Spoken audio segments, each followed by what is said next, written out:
Dreamwork and lucid dreaming are two of the most amazing metaphysical and energy work practices that you can use for your personal development. Now, whether you are just beginning your dream work journey, or even if you're not new to this, you're true to this, you may have some habits or some tendencies that are preventing you from reaching your fullest potential in your dream work journey.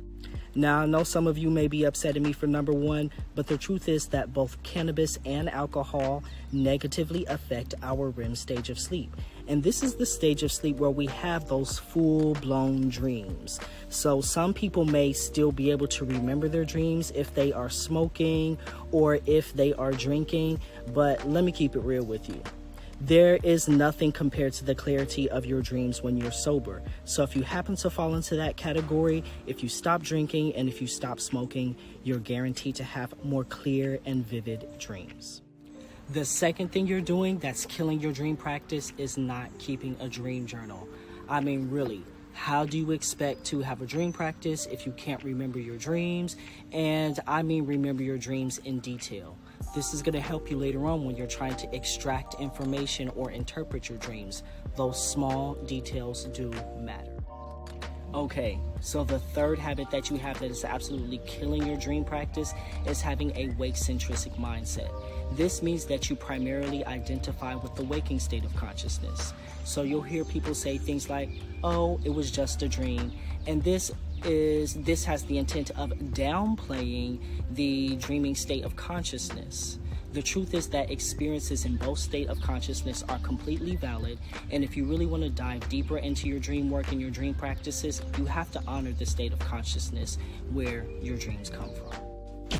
Now, the fourth habit that's absolutely killing your dream practice is eating meals that are too heavy, too sugary, too fatty, too close to when it's time for you to go to bed.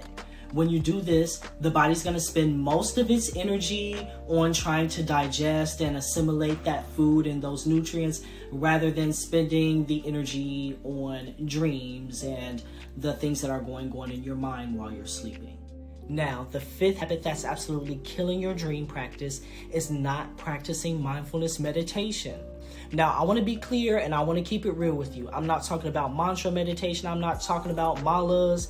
I'm not talking about guided visualizations. I'm not talking about ancestor veneration. I'm not talking about meditation that's used for contemplation purposes. The meditation is a catch-all term and it can mean many things. What I'm talking about is mindfulness meditation, also called shamatha or jine or calm abiding meditation. Studies have been shown that this type of meditation, individuals who practice this type of meditation have more dream recall, they have more instances of lucidity in their dreams. This type of meditation is going to help you get focused and get clear. It sharpens the focus of awareness and your ability to be able to concentrate. If you want to dive deeper into mindfulness meditation, be sure to check out the mindfulness meditation series here on the Higher Alignment YouTube channel. In that series, it starts with an intro video explaining mindfulness meditation in more depth, and then it is followed by an actual guided practice. Each set of videos in that series is structured the same way. It'll always start with an overview of the actual technique so you can understand the ins and outs of it and what you're actually supposed to be doing, and then it'll be followed by a video that's an actual guided practice.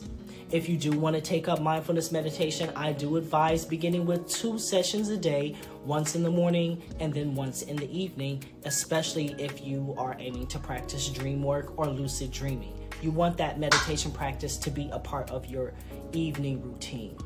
So hopefully you have enjoyed this video and you have learned about 5 habits that are absolutely killing your dream practice. If you have enjoyed this content and this information, be sure to go ahead and hit that subscribe button and the bell icon so that you get notifications on all future videos. My name is Aaron. I am a certified life coach, mindfulness and meditation practitioner, and mindset guru, and I'm here to bring you tips, tools, and techniques that you can use on your personal development and metaphysical journey.